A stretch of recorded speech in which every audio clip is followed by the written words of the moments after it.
केवल जान लेना ही यह आत्मा शरीर से भिन्न है, यह निर्विकार, अविनाशी और नित्य है।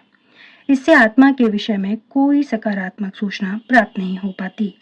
कभी कभी लोगों को यह भ्रम रहता है कि आत्मा शरीर से भिन्न है, और जब शरीर नहीं रहता या मनुष्य को शरीर से मुक्ति मिल जाती है तो आत्मा शून्य में रहता है और निराकार बन जाता है। किंतु यह वास्तविकता नहीं है। जो आत्मा शरीर के भीतर इतना सक्रिय रहता है, वह शरीर से मुक्त होने के बाद इतना निष्क्रिय कैसे हो सकता है?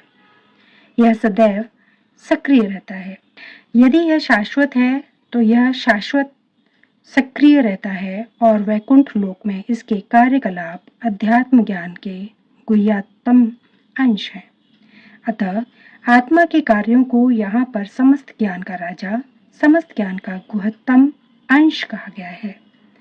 यह ज्ञान समस्त कार्यों का शुद्धतम रूप है, जैसा कि वैदिक साहित्य में बताया गया है। पद्म पुराण में मनुष्य के पाप कर्मों का विश्लेषण किया गया है और दिखाया गया है कि पापों के फल हैं। जो लोग सकाम कर्मों में लगे हुए हैं, वे पाप पूर्ण कर्मों के विभिन्न रूपों एवं अवस्थाओं में फंसे रहते हैं। उदाहरणतः जब बीज बोया जाता है तो तुरंत वृक्ष नहीं तैयार हो जाता। इसमें कुछ समय लगता है। पहले एक छोटा सा अंकुर रहता है, फिर यह वृक्ष का रूप धारण करता है।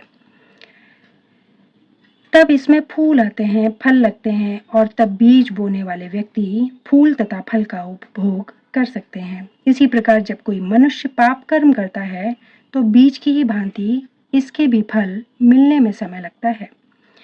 इसमें भी कई अवस्थाएं होती हैं। भले ही व्यक्ति के पाप कर्मों का उदय होना बंद हो चुका हो, किंतु किए गए पाप कर्मों का फल तब भी मिलता रहता है। कुछ पाप तब भी बीज रूप में बचे रहते हैं। कुछ फलीभूत हो चुके होते हैं, जिन्हें हम दुख तथा वेदना के रूप में अनुभव करते हैं।